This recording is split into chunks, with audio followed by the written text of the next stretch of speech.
And Dr. Ashton has been here with us as well throughout the hour, but been in L.A. for us this week. And people have a lot of questions. You take viewer questions, but many this week, understandably so, have to do with 9/11. So let's start with this, Dr. Ashton. What's the best way to talk to our children about the September 11th attacks? Well, first of all, TJ, it has to be age appropriate. So the way you're going to speak to a 4 or 5-year-old who asks a question is going to be obviously very different than if you have that conversation with a 15-year-old or an 18-year-old.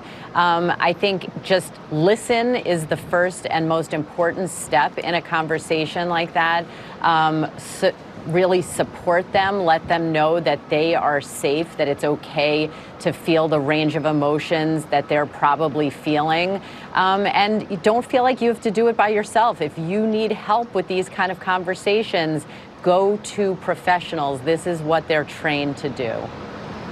And speaking of help, that's the next question, Dr. Jen. Our viewer asks, how can I help my loved ones if they are struggling with anxiety around the anniversary of the September 11th attacks? You know, I've actually learned a lot about this. I have a patient who lost her husband in the Twin Towers and patients who lost their father in the Twin Towers. And I've really learned a lot from them. You know, they do live with anxiety. And I think that the best way to help someone going through that is to be understanding, tell them they're not alone.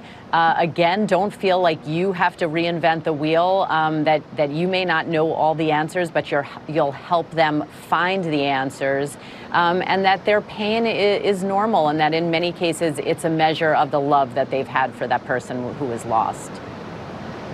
All right, well, Dr. Ashton, thank you so much for that. You can keep your questions, of course, coming to Dr. Ashton on her Instagram at Dr. J. Ashton.